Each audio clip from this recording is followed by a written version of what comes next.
108 millions de streams sur Netflix, 72 300 spectateurs massés dans un stade de football américain, 18,1 millions de dollars de billetterie. C'est colossal. Ces chiffres ne sont pas ceux d'un Super Bowl, encore moins d'un championnat du monde de boxe. Ces chiffres sont ceux d'un combat.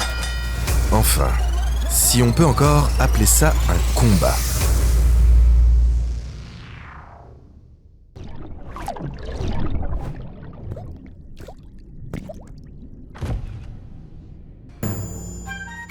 Disons plutôt une mauvaise blague. Un affrontement entre une légende retirée des rings depuis 20 ans, abîmé par une vie d'excès en tout genre, et un influenceur en pleine fleur de l'âge, surentraîné et visiblement plus chargé qu'un peloton entier du Tour de France. Vous ne rêvez pas, Iron Mike Tyson est bien remonté sur le ring en 2024.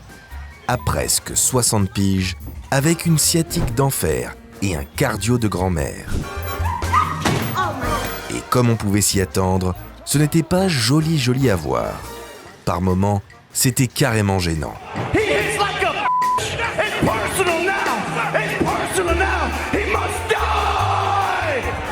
What's your prediction? Vicious win.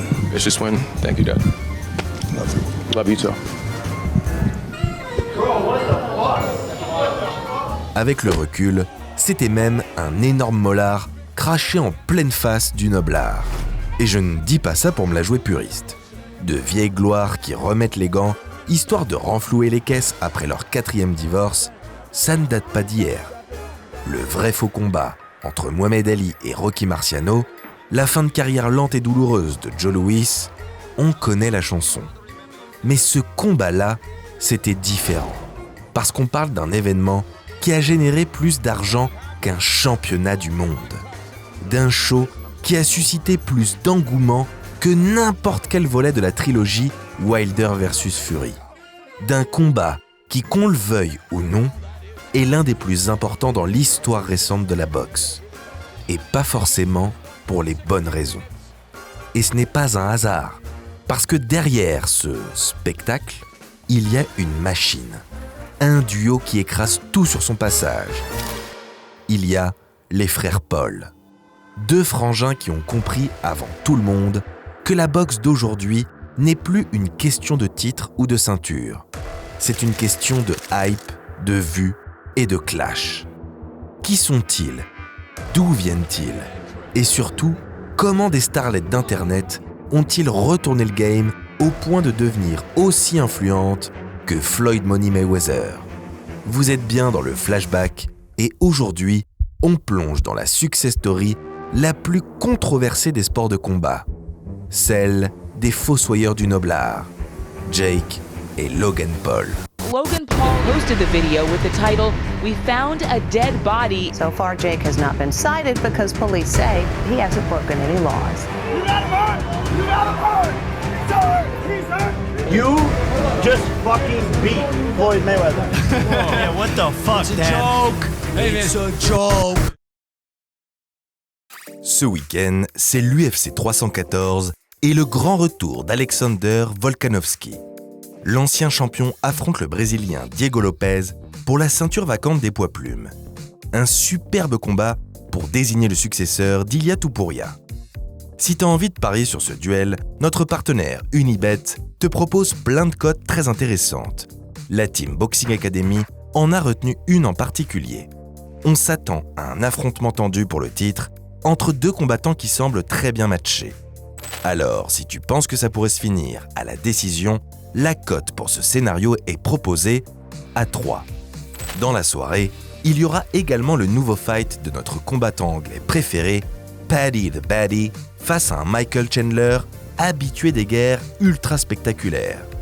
La victoire par KO ou TKO de l'anglais est proposée à 3,50.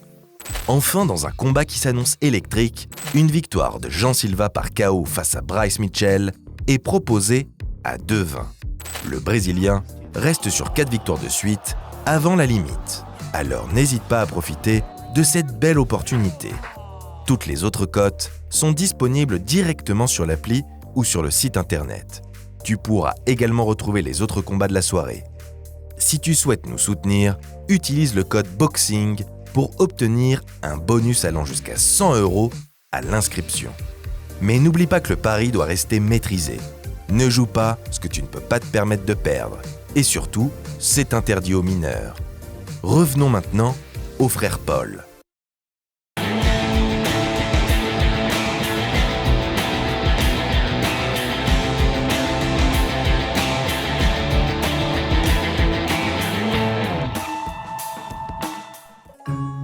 Avant de devenir les rois du buzz, Logan et Jake Paul étaient des enfants comme les autres. Enfin presque. Parce que très tôt, ces deux-là ont montré qu'ils n'étaient pas faits pour une vie ordinaire. Nés et élevés à Westlake, une banlieue tranquille de l'Ohio, ils ont grandi dans une famille américaine typique, composée d'une mère au foyer douce et aimante et d'un daron tyrannique, ancien charpentier reconverti en agent immobilier. Greg Paul, c'est un mélange entre le sergent-instructeur Hartman de Full Metal Jacket et Jordan Belfort du Loup de Wall Street. Un type charmant. Si vous ressortez de chez moi, les louloutes, si vous survivez à mon instruction, vous deviendrez une arme. Un mec sans scrupules, persuadé que la vie est un combat permanent et que seuls les plus forts survivent. Que le meilleur moyen de survivre reste d'écraser les autres. C'est dans cette philosophie que Greg élève ses deux fils.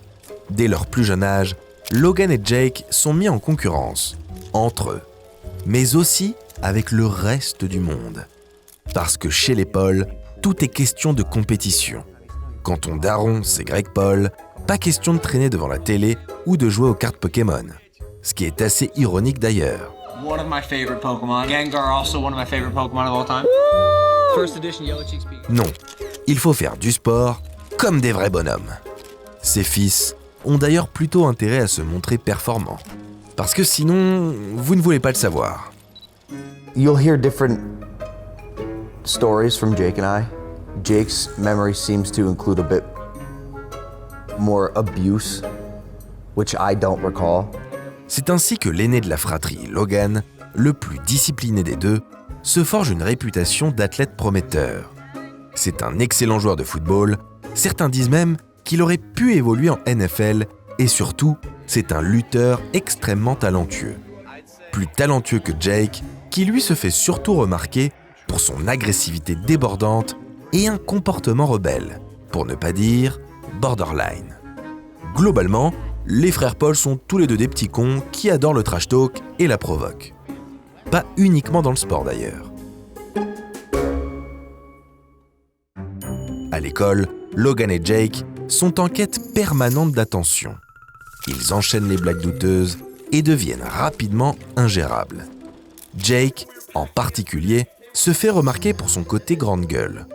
Et comme ça fait marrer leurs camarades, ils se disent qu'il y a peut-être un coup à jouer. Alors, ils se mettent à filmer leurs conneries et à les poster sur Internet. À ce moment précis, qui aurait pu se douter que les vidéos de deux ados décérébrés d'une petite ville de l'Ohio allaient conquérir le monde et être à l'origine d'un empire. Ils voulaient être sous le feu des projecteurs. Grâce aux réseaux sociaux, c'est exactement ce qu'ils vont obtenir. Parce qu'en 2013, une nouvelle plateforme va tout changer pour les frères Paul. Vine. Bon, pour les dinosaures qui regardent la vidéo, et même la génération TikTok, il faut peut-être expliquer ce qu'était Vine. Vine, c'est l'ancêtre de tous les formats courts sur Internet. En gros, tu avais 6 secondes pour capter l'attention.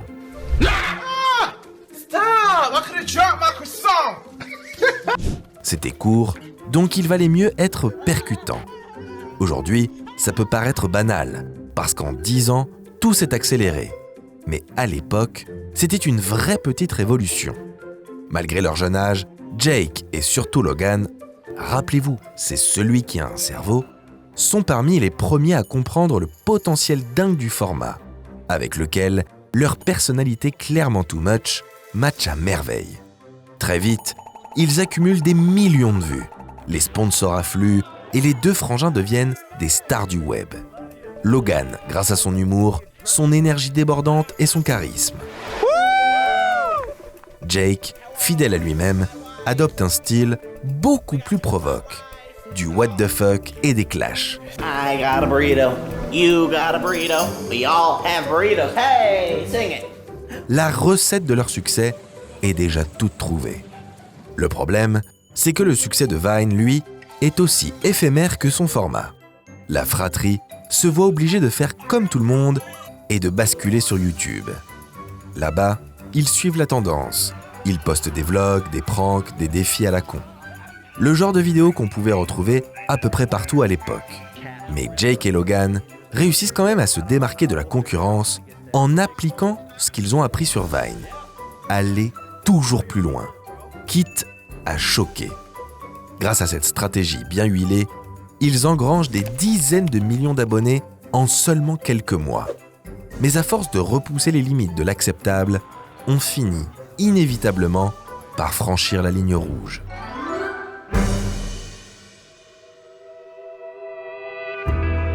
Comme d'hab, Jake est le premier à se faire remarquer. En 2017, alors qu'il incarne le personnage principal dans la série Frankie et Paige sur Disney Channel, le cadet d'épaule est viré par la prod à cause de son comportement jugé ingérable.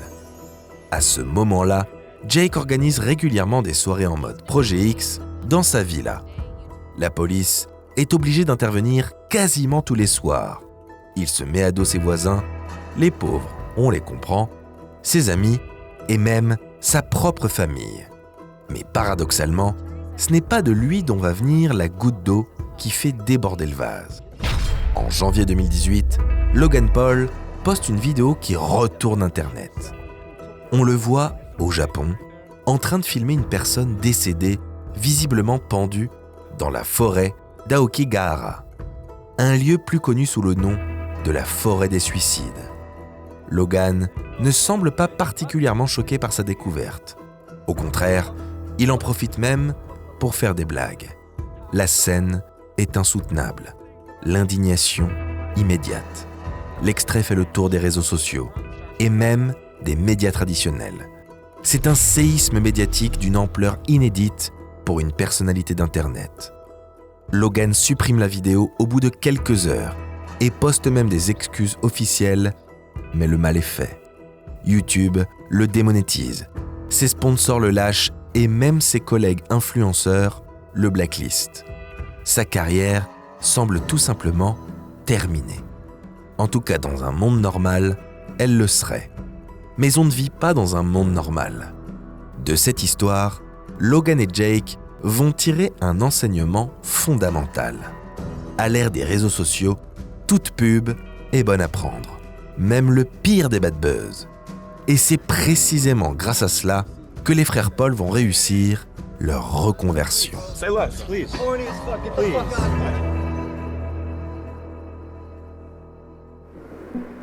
En 2018, Jake et Logan sont en pleine tourmente quand un YouTuber anglais du nom de KSI affronte un autre YouTuber avec qui il est en embrouille dans un combat de boxe. Ce qui, à la base, ne devait être qu'un simple délire entre créateurs de contenu, va immédiatement prendre des proportions démesurées. 1,6 million de viewers et des millions de dollars générés. Je vous rappelle qu'on parle de l'équivalent d'une bagarre entre Cyprien et Cortex. C'est complètement fou, mais s'il y a de l'argent à se faire, les frères Paul ne sont jamais bien loin. If any YouTuber wants it, you can come get it. Jake Paul, Logan Paul, any of the Pauls, I don't care. Bring it. Dans la foulée, Logan défie KSI, tandis que Jake, lui, affronte le petit frère de ce dernier, Deji. Un fight frangin contre frangin qui va générer un buzz nucléaire. Là où les Paul sont particulièrement malins, c'est qu'ils jouent à fond la carte de la provoque. Et comme tout le monde les déteste déjà, les gens meurent d'envie de les voir se faire casser la gueule. Ils sont même prêts à payer pour ça. C'est comme dans le catch, avec les gentils contre les méchants. Bah là, c'est exactement la même dynamique. Et ça fonctionne à merveille. Cela fonctionne tellement bien que le combat établit plusieurs records. Comme l'histoire est bien faite, il se termine sur une égalité qui, bien sûr, appelle une revanche. Bah oui, Pourquoi se contenter d'un seul combat quand tu peux en organiser 2 et doubler tes gains? Business is business. Sauf qu'à l'ère des réseaux, tu ne peux pas te permettre de refaire bêtement la même chose. Il faut surprendre le public, aller encore plus loin. Ce deuxième combat passe un cap en termes de production et même d'organisation. Déjà, c'est un vrai combat pro, validé par la commission. Et surtout, il est diffusé sur DAZN et promu par Eddie Hearn, le promoteur le plus influent de la planète. Ça peut sembler fou, mais oui, on parle bien du promoteur de Canelo, Joshua, Golovkin et Lomachenko qui organise un combat entre youtubeurs. Évidemment, c'est un immense succès. Bon, Logan perd le combat, mais on s'en fout. Rappelez-vous, c'est du catch. Victoire ou défaite, peu importe. Ce qui compte, ce sont les millions de dollars générés, et rien d'autre. À ce moment-là, on pourrait s'attendre à ce que les frères Paul passent à autre chose. Mais c'est mal les connaître.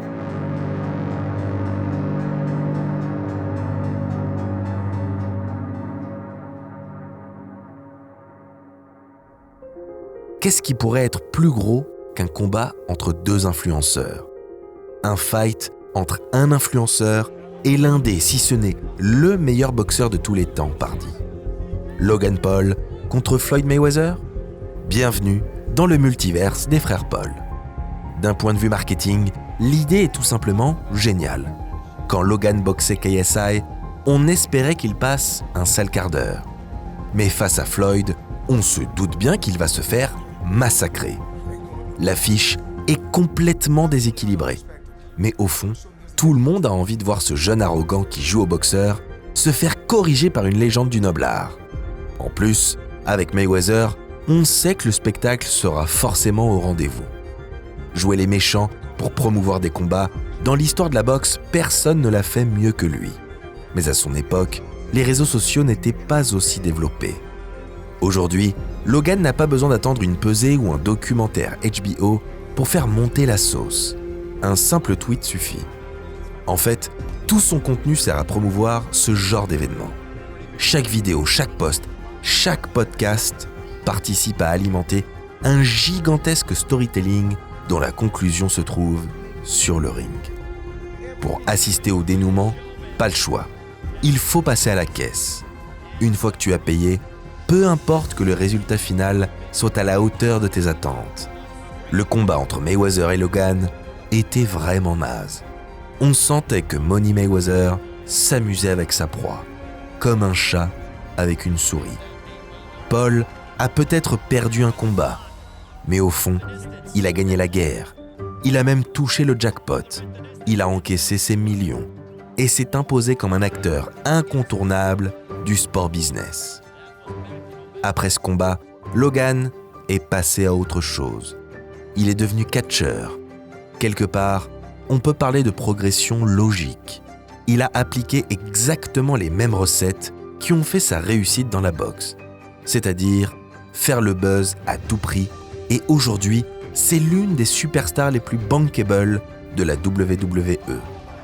Pendant ce temps, Jake, lui, s'est bâti une carrière un peu plus classique. Enfin, classique, on se comprend. On parle quand même d'un type qui a tabassé un ancien joueur NBA en pay-per-view. Non classique dans le sens où il est monté en puissance en choisissant ses adversaires stratégiquement.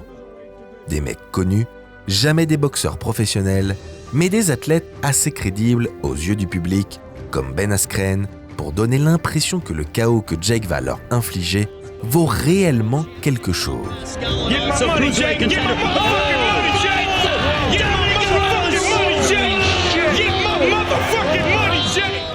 Sa stratégie a mis plus de temps à payer que celle de son frère, mais au final, elle s'est montrée très efficace.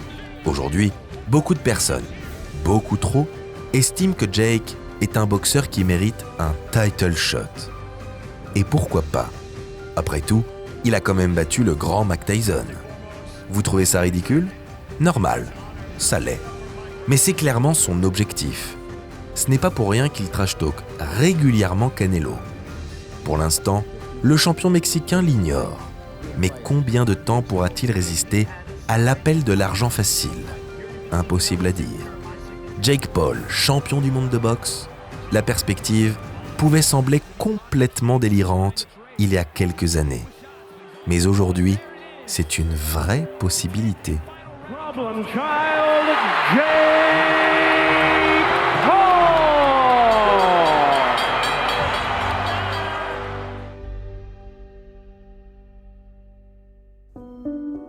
En conclusion, les frères Paul sont peut-être des athlètes remarquables, mais ne sont pas des boxeurs.